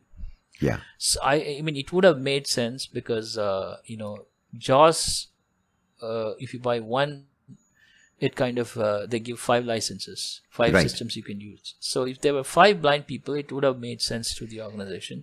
It was just me. So I was, thankfully for me, my brother was in Japan by then. And he funded it. So So there was this installed in the system, and so it was easier for me. And till now, How liberating was that for you when you got a screen reader? it was. I must tell you that I tell this everywhere because this is my favorite story. This was in 2003. Remember, I was like for about 3 to 4 years I was freelancing without a screen reader. Yeah. Without a screen reader. Well, of course, somebody has to correct my spelling and then put this together. And there are editors who used to point out mistakes, and then they never knew the extent of my disability. But yeah, so it was. Those were also kind of when I told someone that I can't see, then he was, I think, very angry. He said, you have no business writing. Then why are you writing? You shouldn't be writing. And those things also happen. But so I was like, my brother's gone to Japan. There was nobody to assist me. To check spellings and all would be very difficult for me. To do the research and to kind of substitute, cross check, fact check, all those would be very difficult. Yeah. So that was when I wrote a brochure for a friend of mine. So I had to also support myself with a bit of copywriting. Yeah. So I wrote a brochure, and he wanted to pay me 3,000 rupees for that. And I said, I have a system.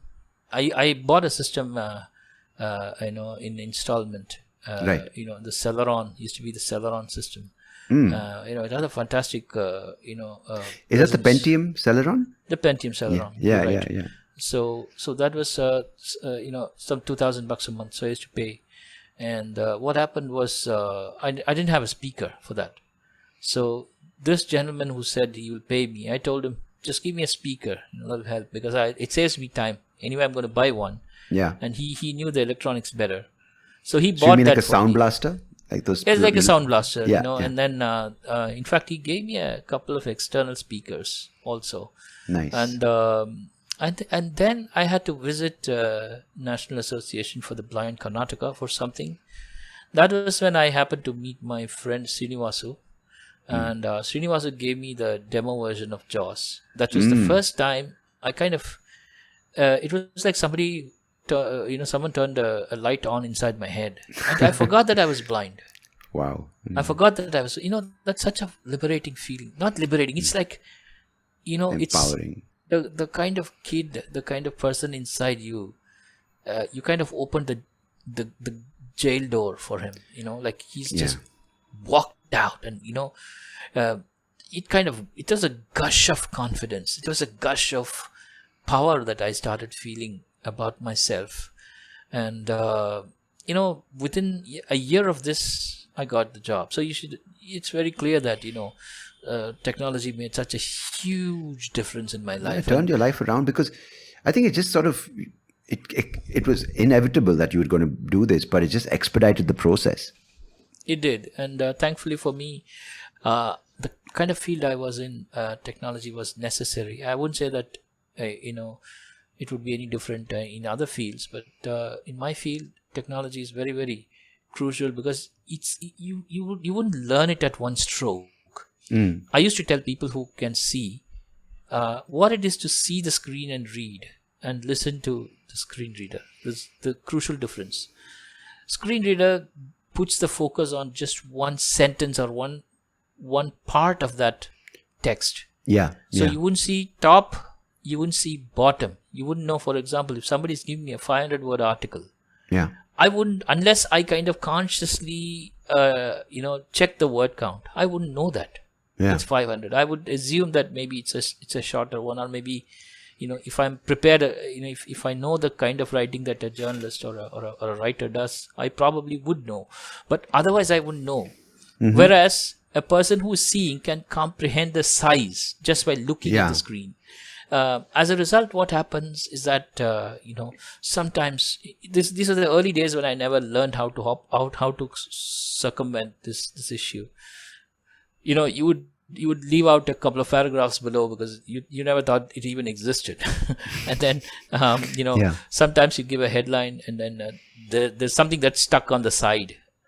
You try to give a headline and erase it delete it and then do something, and then in the process of deletion you left out a couple of words. So all these used to be creating its own kind of funny outcomes. For example, you would say that thief escaped with a car, and then while erasing you will keep with and car, and then car was stolen, and then it will say with car. So it would be very funny and very embarrassing at times. So how do you keep context, right? Because it's one thing I'm interested to find out, like when you're writing a piece or reading a piece or reviewing a piece, and they have various things that they do. You can either track changes, etc., etc. How do you? I mean, because when you're telling a story, you have a broader picture of the narrative, right? Yeah. This is what you want the article to read like. Exactly. This is and many times even the layout, it's, as you said, it's visually determined that I want it to look like Not this. so much of layout, because, for me, suppose if see my gathering before even I gather information, do interviews and stuff, I have a format in my mind. This is how the article is going to be, Right. So I even have a certain opening sentence in mind, and these are stuff that you kind of keep working on for years. You don't get them right initially, because you kind of not prepared for any of these. See, one of the things that I should say that I wanted to do journalism, but I just plunged. I didn't know anything. I wasn't prepared technically in any way. So I learned all these. On the job, right? Yeah, on the job. Sometimes my editors were kind enough to let me know that you got to rewrite this. Yeah. This is abstract. This is like I'm not able to understand any of this. So rewrite. So writing, there are 3 aspects to writing that I learned. One is clarity. Second is simplicity. And the third and the most important thing is imagination. And imagination, you deploy figure of speech, you deploy analogy. Analogy is my favorite. Yeah. Because I was talking to a head of a company that sells storage devices, like your thumb drive and stuff. And he told me that, you want to know how much data getting produced in India or produced in the world. And then he said, if you pluck out all the tweets, put them in iPads, and then stack them up, it will go up to moon and come back. That much of data is getting produced in a month or a year, he said. So that analogy kind of stuck in my head. So I guess that these are the 3 things that you learn. I mean, analogy in particular won't come easily. Yeah. Because you try to describe something. Like I told you, somebody turned a bulb inside my head. That's how it was. So it's an analogy. Yeah. So it kind of, sometimes it kind of coincides. It kind of sits well. It fits well with your narrative. Sometimes that it's not. It's kind of sticking out like a sore thumb. So you'd probably like to slice it out and then do something else. Yeah. With your narrative. So these are experience. You learn by experience.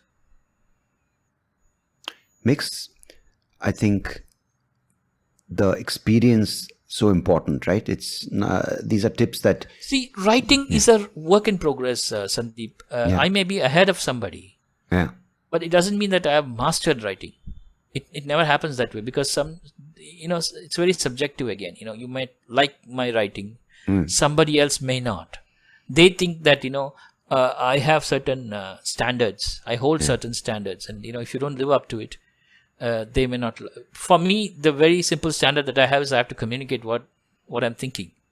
That's all. I have nothing else in my mind. So, but somebody else, writing is looked at as something, very special, something different. One of my friends used to say that, either you're born with it or you're not. Mm-hmm. And I used to just, I used to feel so angry about that, because, there's any skill under the sun you can learn. So true. So you mentioned those 3 things, right? You mentioned the imagination, the simplicity, and the first one I forget. which is the approach to writing. It's clarity, simplicity, right. and imagination. Okay, so I mean, you could pretty much apply that to all forms of communication, because I think that is something even you do when you're speaking, because if you just sort of start spewing words out of your face, I think that's what tends to happen with. I think that's where there's so much data being consumed, because people don't think before. You're natural as a speaker. See, the problem with writing is that there are people who think that writing is an intellectual exercise. Writing is cerebral.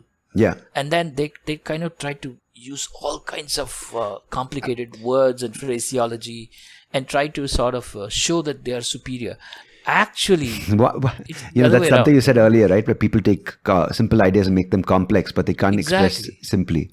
Yeah, exactly. That you can apply that to anyone who takes his writing serious. I don't take my writing seriously, And also with speaking, if you notice the people who unnecessarily use flowery language, it's usually when there's no stuff. That's another thing, See, what makes your writing interesting is not just words. Words are ornamental. What makes it interesting is the stuff ideas that you write, the idea. Yeah. I'll tell you a story. This I read in a book. There's a guy in the US, is an academician who goes to a different city, and he does a conference and all that. And then in the evening, he was just hanging out in the lobby of the hotel. And then he's joined by a woman who's got an extra beer and sits across from him. And this man is thinking, wow, suddenly my evening, gets interesting. And then, he drinks the drink that she offers, and then he falls unconscious. When he wakes up, he's inside his room in the bathtub filled with ice. And then, there's a phone call from the reception saying that, are you in the bathtub? Yes, I am. Don't move. People have actually made you unconscious and stolen your kidney. There's an ambulance coming here. So, whoa. Okay. And then, that's how the story ends. And the guy who wrote the story says this is one of the most famous urban myths, prevailing in the US for the last 15 years. So he says that you tell the story to anybody and you ask them to repeat the story to some of his friends. They would repeat it word by word without having to memorize anything. Yeah. Why do you think that happens? Because the details are spelled out. Yeah. And there's a certain emotion to the story. See, the moment he gets up and he's in the ice tub and then, bleeding, and then he gets this call saying, don't move, somebody has stolen your kidney. And it's called the kidney heist myth.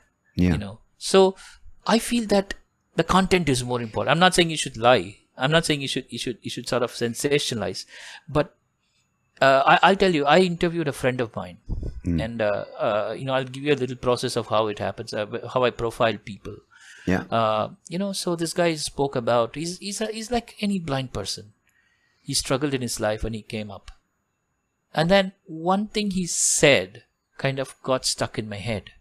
He said that, hey, something. He grew up in Bangalore, by the way. So he said, I have, fallen on so many places. I've fallen into an open manhole.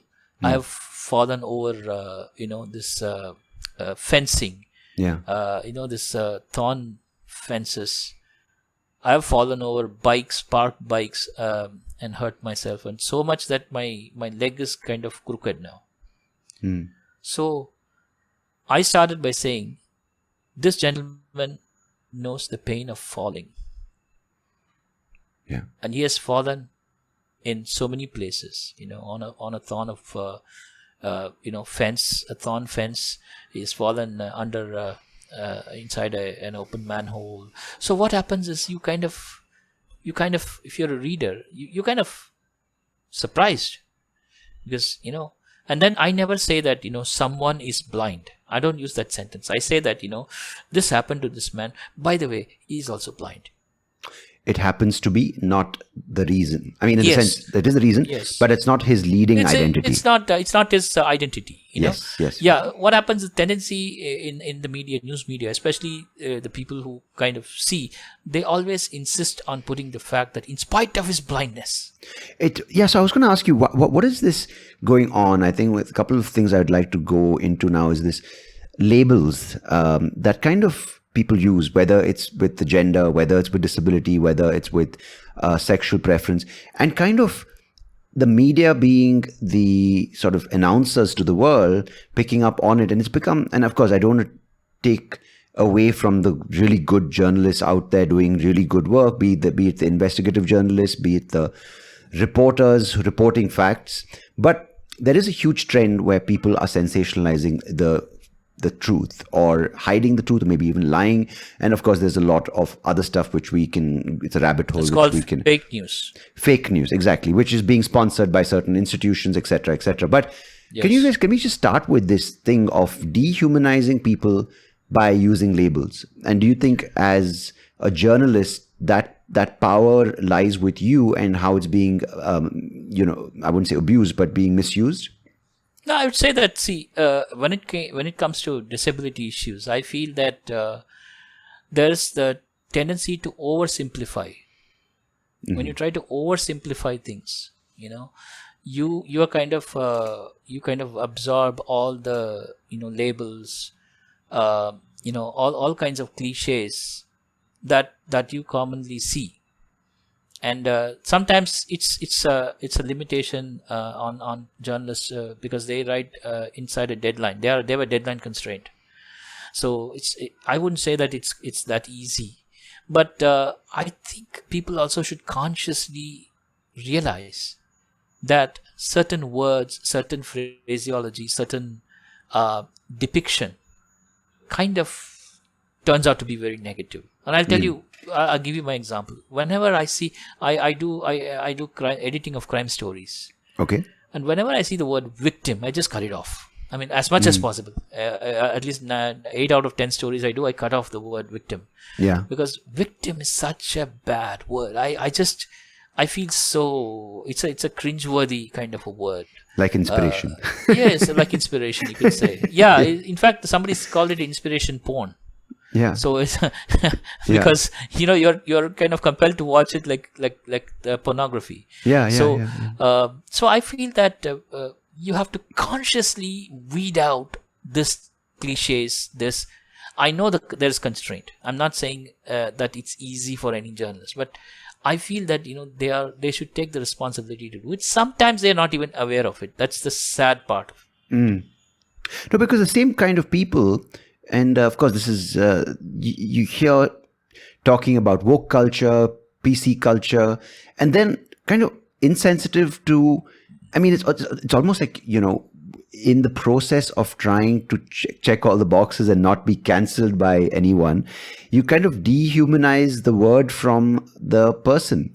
And you just say, you know what, like even the other day, I remember someone saying, and this is in the best intent, and they're like, yeah, we have a bunch of VIs who've shown up, and that they mean visually impaired people. But it's like how language is, from one extreme where you have hate speech. Thing. Yeah, Yes. from one side you have hate speech, the other side you just make them into these abbreviations. And I'm not saying I'm upset I or prefer offended. being called blind. Yeah, I was going to ask you, because otherwise you're just a VI, and you have like these VIs coming. I'm VI like, is also, by the way, the brand name of a telecom company. So yeah, no, I mean, could this be is crazy misleading because that way. I'm at this event for this large corporate. It's World Disability Day, and this MC is like, oh, we have to understand that VIs and people with disabilities and all these things. They say it you to the got to T. pity them, man. You got Yeah, to because pity it's them. become You know such why? a. Because I tell you, you just choose anybody at random. I'm Sorry, not yeah, saying, no, it's just what he said was these. We have to celebrate PWDs, and I'm like, what are PWDs? Like, Public Works Department. yeah, like, why are? I mean, by one Yeah. side trying to be Bad so roads, anal. that is. Yeah, what are these things? It's almost like it's gone to the other. It's swinging to the other extreme. So sorry, I just wanted to cut you because I remembered that he called us No, PW. that is, I kind of, it used to annoy the hell out of me too, because, again, it's kind of, you're being treated not better than a furniture. or maybe a kind of a Siam, a modern version of a Siam twin, or some kind of a glorified animal. But I think this is basically three things are at play here. Three or four things you could say. One is ignorance, absolute ignorance. See, people who get on stage and talk, they don't do their homeworks. Because, as I said, if you know that you are handling, people, and they need to be treated like people, you got to first ask them, how would you like to be introduced? How would you like to be spoken about? Yeah. I think that's a little bit of, that's the least they can do. Yeah. The least they can do. Get to know the human being and not just the labels. Yeah. Number two, first of all, people are not even curious to know what's happening to a person with disability. Person with disability, you are supposed to exist in the periphery. Yeah. You're put in the corner. That's how people think. Just think of anybody. You put in. That's why I don't go to weddings. I don't go to weddings at all. In my family, I kind of try avoid, unless it happens to my own brother or sister.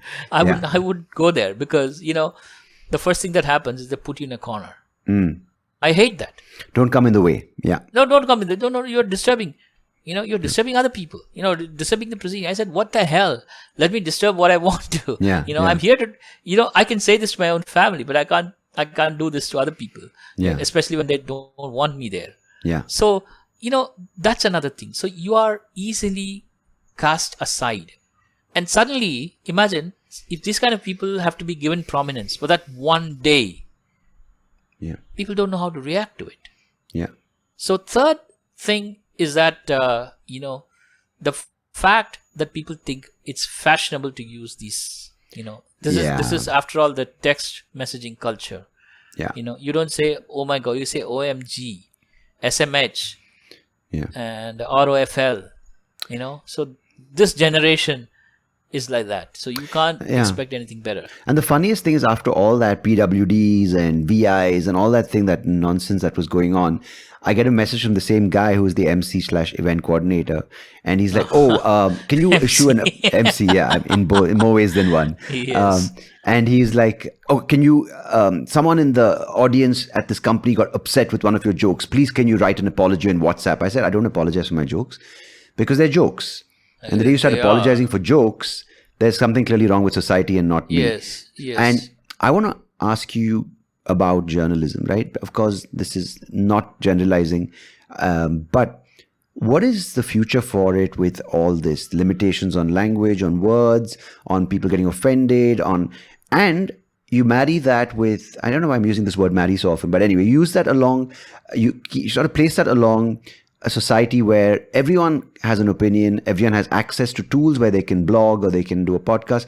What is the relevance anymore? Because it almost feels like some of the news shows are trying to go over the top like soap operas. They're trying to kind of dramatize it, trying to sensationalize the news. So what do you see as a future for journalism in this country? See, the old journalism doesn't work. Because, if I'll tell you this happening, this my friend told me, you go to a press conference and then in olden days, you used to collect the information, go back to your office and then type it out. Yeah. And then it used to be published the next morning. Yeah. So if you are interested to read, you would read it. And that's the only way you would learn about it. But then came the internet. So what happened, this guy would collect information, go back to his desk and file the story, which will be put online, and then a copy of it would be carried the next morning in the newspaper. Now, what's happening is that there's this news anchor or the news television news channel person who sits in the front of the queue, and then as the person is giving the statement, she types, and then it gets on the television. It kind of getting displayed there. Right, the prompt. So right. It's that instant. It's that instant. So what is happening is that you are not a news messenger anymore. If somebody tells me that I'm going to, in olden days, if I say this to my boss or to my my older generation of journalists, they would laugh at me. They would say that, your job is to just give the news, just get out. Just Now get it's out the of the way. eagerness to be first to reporting, right? Yeah. So what's happening is that you need to package it with something. Okay. Okay. With something comes, one opinion. See, journalists, the new crop of journalists, they don't understand the difference between hard-ass reporting Yeah. and opinion, expressing your opinion. There used to be a very clear demarcation in the past, but that's getting blurrier and blurrier, and I think it's almost gone now. It's not there. Yeah. It's not there. Second thing is that I think in television especially, the reality show is coming to have a kind of a detrimental impact on news reporting. Reporting news, the hard news. I remember there was this particular leader from a particular party Yeah. who kind of switched sides. I mean, it happens so many times these days that you kind of lose count. But It's like an ad break. yeah, it's like that, Yeah. And this guy is a prominent guy. This Yeah. guy is from a Maharaja family, and then he's such a huge figure. So they literally followed him step by step. So it became a reality television. Yeah. Yeah. Like putting a camera in front of his house as he walked out, you kind of stalk him and then ask him, hey, are you really going to switch sides? Are you going to go to this party? Hey, goading him. Yeah, even So- with, I've experienced a similar kind of news reporting when they did that to Malya and Lalit Modi and Nirav Modi. Exactly. It's kind of like, okay, are you? What are you? Like, because what he just said is, okay, you report the facts. This is what he's done, as opposed to like, he's walking his dog. You shove a microphone in his face. No, there's going, something called a media trial. See, Right. there was this famous case called the Jessica Lal murder case. Mm-hmm. This happened, I think, in the late 2000s, early 2010s. Yeah, There was this huge debates. Every English channel had a debate. Whether the killer is Manu Sharma, whether he should be hanged or given a life sentence. And that time they did a mistake.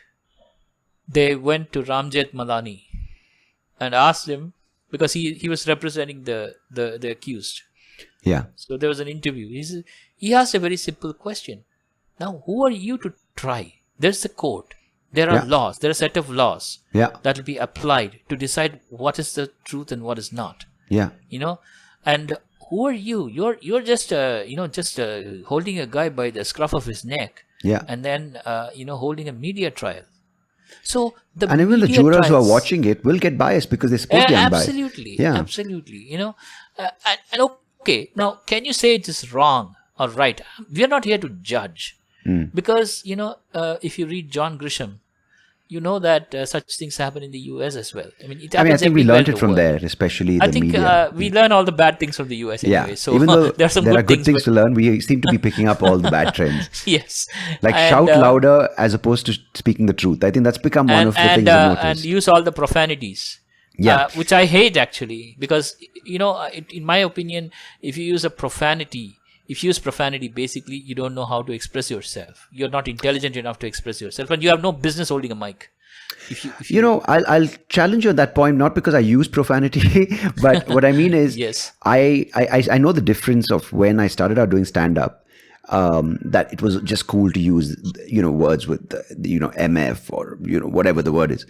But I've noticed sometimes that people take away from you because you curse, right, on stage, saying, oh, it's not clean comedy. But I've seen people who don't use a curse word, No, but no, use... I'm not passing a moral judgment. No, the reason I'm here not passing a defending judgment. myself. Yeah. I'm just, what I'm trying to understand is the effect it has. Like, for instance, there are some people who just use clean content, and the content, they don't use language, which is profanity, but the concepts themselves are kind of cringeworthy.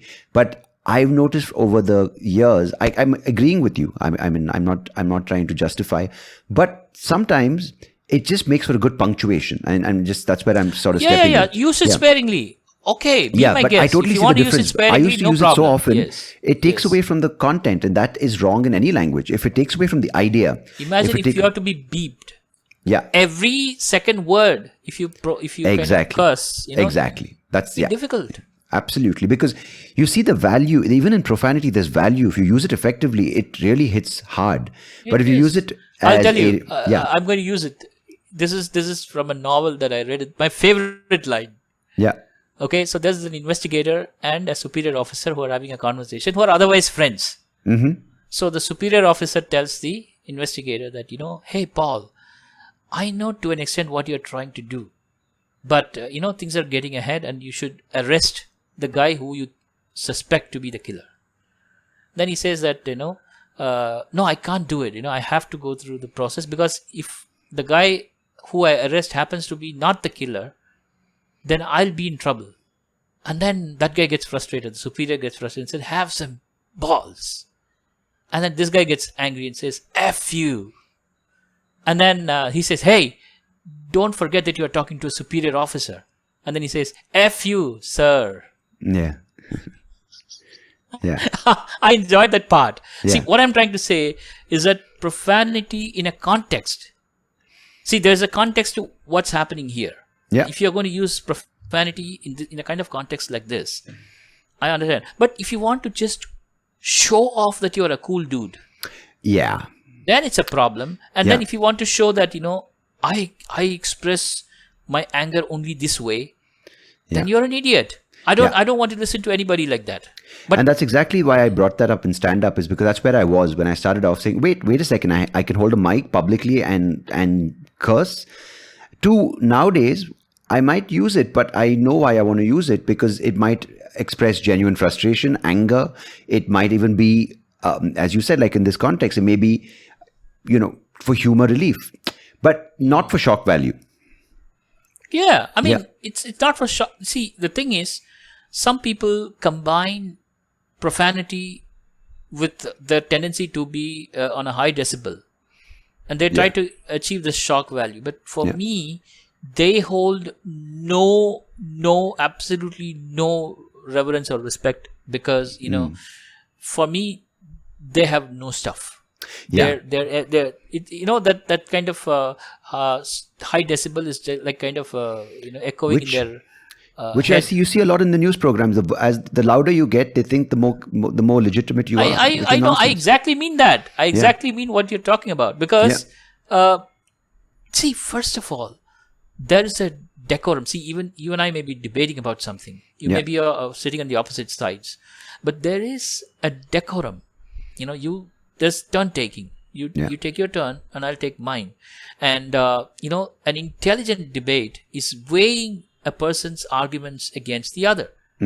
Okay? So I may not completely agree with you, but if you're intelligent enough to argue cleverly, Yeah. I would maybe, admire you for that. Right? So that nuance is getting lost in this shouting matches and heckling that you say. It's very gladiatorial and damaging. See, you call a person who you don't agree with, basically to heckle, to kind of you keep him like you throw darts at him, throw barbs at him, and then you have a bunch of cronies who kind of sit and ridicule him. Yeah. That's not how you run a debate. And you don't listen to that person. You bring them on and you keep shouting at them. They don't get a chance to They express can't open their view. mouth. Yes, Yeah, yes. which is ridiculous. I mean, that's the I'm going to say it. That's the shit show that a lot of new shows have become. Yes, and they are ranked number 1. What do you do for that? Yeah. So what would, as a journalist, of course, your area of focus is tech and stories about. no, a clarification. It used to be my focus. Right. I used to actively report on a lot of technology issues for Deccan Herald. I have the privilege of, recording and reporting how technology profoundly, impacted people from smartphones to social media. And, I've written analytical articles. I've written opinion articles. Privacy, internet privacy is another issue that, and then of course the disability is the changes to the copyright law that allowed access to books for print disabled, something that I kind of worked on actively. So Fantastic. I was That's at a for vantage ebooks. point, Right. ebooks. So I kind of was at a vantage point to report on all these things. But after a a point in time, my services were needed at the desk. So I kind of moved on, and then what I do these days is basically editing. Okay. Rewriting and editing, and giving headlines, and those are the major activities. But of course, I also do book reviews, and Brilliant. it's kind of more a kind of a back end job, but I enjoy it because it's all the same for me.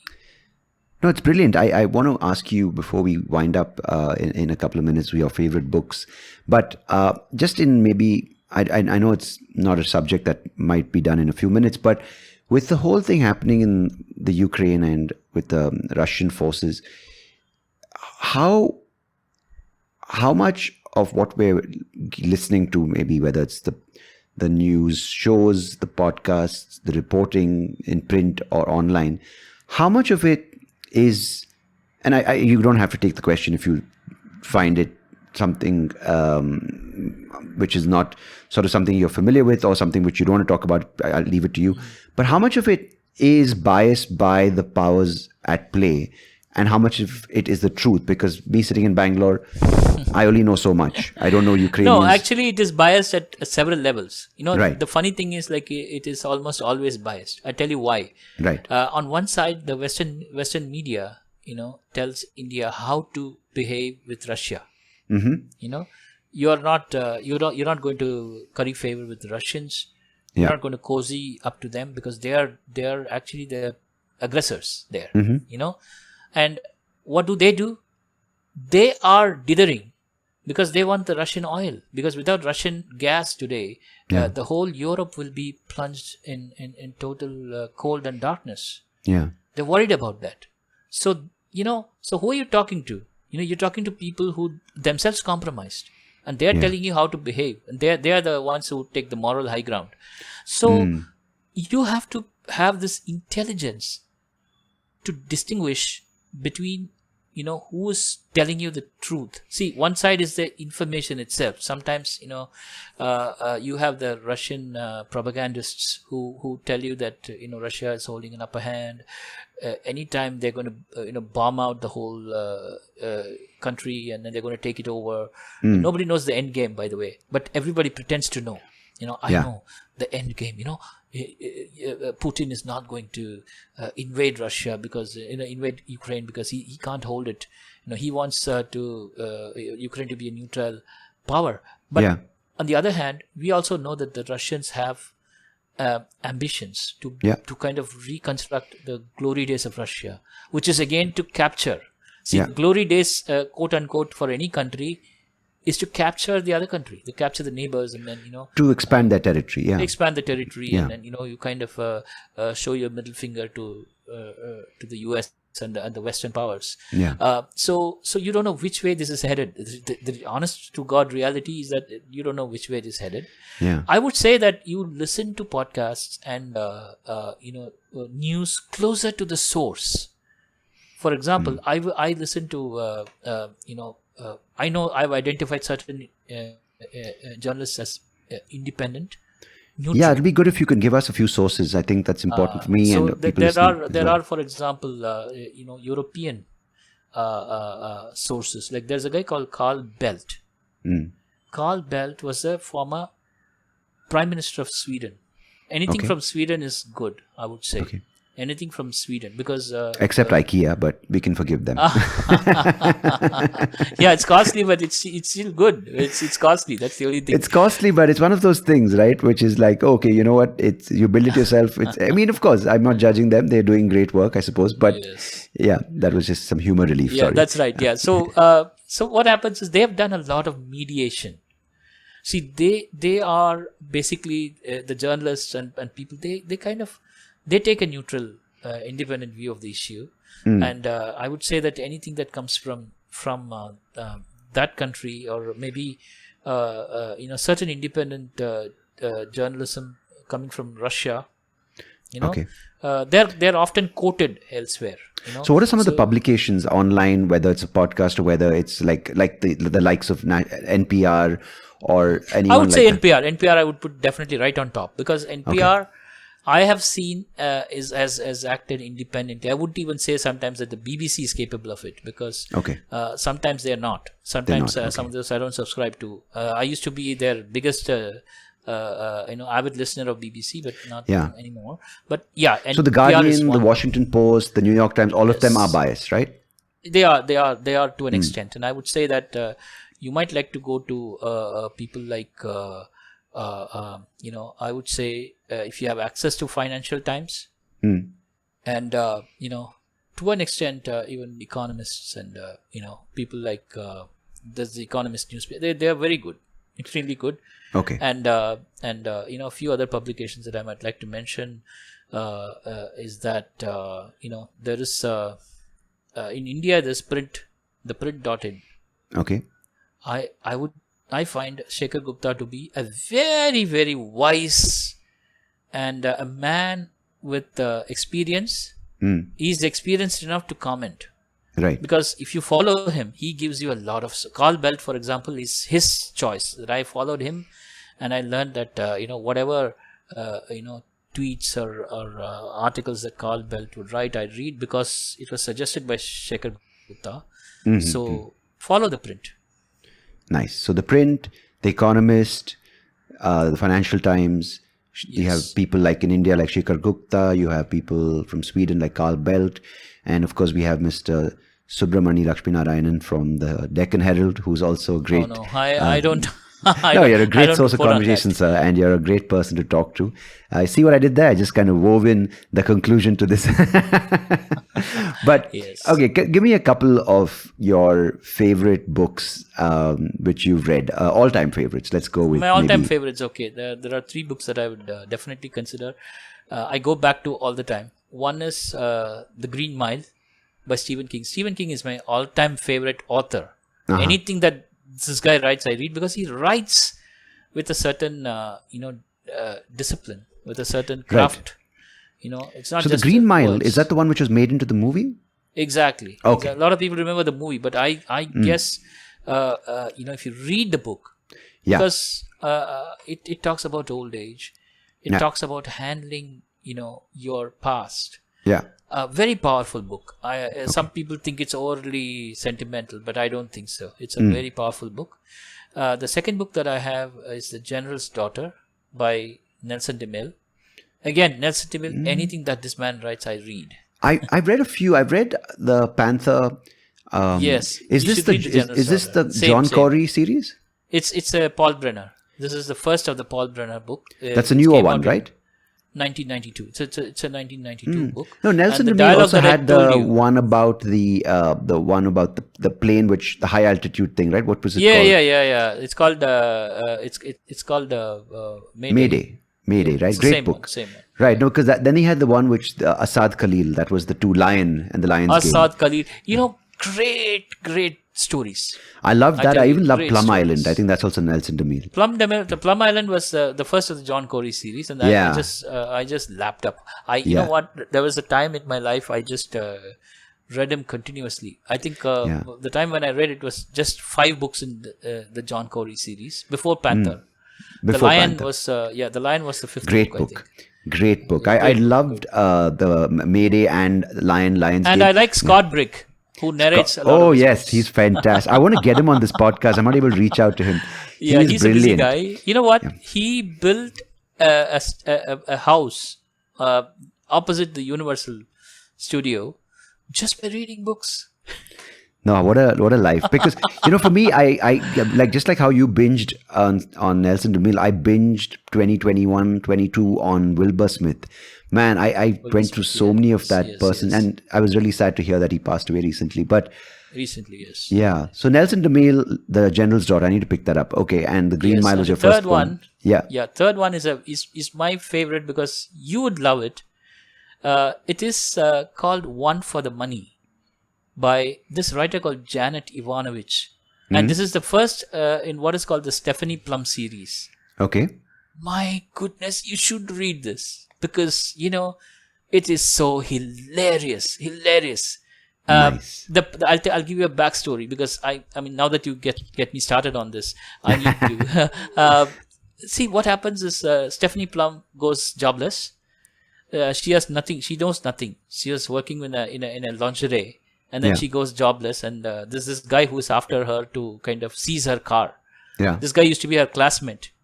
Now he's working for this company to seize cars with unpaid installments. Oh, okay. You mean like a defaulter, right? Defaulter. So she's a defaulter. Now he's kind of after her, and she's jobless. So what she does, out of desperation, she goes and signs up with her cousin Vincent, who runs a bail bonding agency. Okay. So bail bonding agency is basically when you go to a court and they write a bail on somebody. Mm-hmm. So this agency will put up the money. Suppose if they give a bail for $100,000, Yeah. the company puts it up, but the thing is they get 10% only when they get the money back only when the accused attends the court. Sometimes they just go missing. Yeah. So the job of a bail bond agent is to trace them back. So they call it's called skip tracing or bounty hunting. Yes, of course. That was like Texas Ranger. That Chuck Yeah. Norris So show. she Yeah. becomes accidentally a bounty hunter, and that's hilarious because it kind of leads to a lot of ROFL situations. Comedy of So she'll errors. be Yeah. this one, yeah. And then it's a story. It's a serious story too. It's not everything is joke. It's a serious Yeah. story. So. A book I really loved was called The Wilt Inheritance by Tom Sharp. I don't know if you ever read that. No, I think I'll make a note of it. It's send quite, me by text. I'll Because, WhatsApp it to you. Yeah, yes, yeah. yes. He's sort of referred to as the modern age P.G. Wodehouse. Wow. But Yes. I read one book. I couldn't find too many on Audible, but I'll send you the link to this. And thank you so much, Subramani, for sharing your story and sharing insights into what you've been through, and the experiences that have sort of shaped you into who you are and what you do, and how willingly you shared everything. I really respect the work that you do and everything that you've been through. And I think on behalf of everyone listening and myself, thank you so much for being here today. Thank you for having me. And I should say that any platform that kind of talks about disability inclusion, talks about issues closer to my heart, I really respect and I support, and also whatever way possible I kind of contribute. So thank you for having me on the show, and best wishes and best wishes to your podcast, basically. Thank you, sir. And if you could quickly tell my listeners where they can find your blog, if you can just read out the link, that would be great, so they can follow your work. It's called Grappling with RP. Grappling, Grappling with WITH. RP is Retinitis Pigmentosa. RP .wordpress.com. And you have a book by the same name, which is also available. Yeah, it's called Lights Out. Okay. The True Story of a Man's Descent into Blindness, published by Random House. It's actually the print kind of print book is run out of print, I guess. I don't know. It's very rare, but you definitely get a Kindle book. Lovely. So Lights Out, that's your book, and Grappling with RP.wordpress.com. And Fantastic. also my podcast is also Ride the Learning Curve. Lovely. So I'll put the links to all these three in the description, and if you want to reach out to Subramani, you can do so as well. So thank you again. Really appreciate it. Thank you.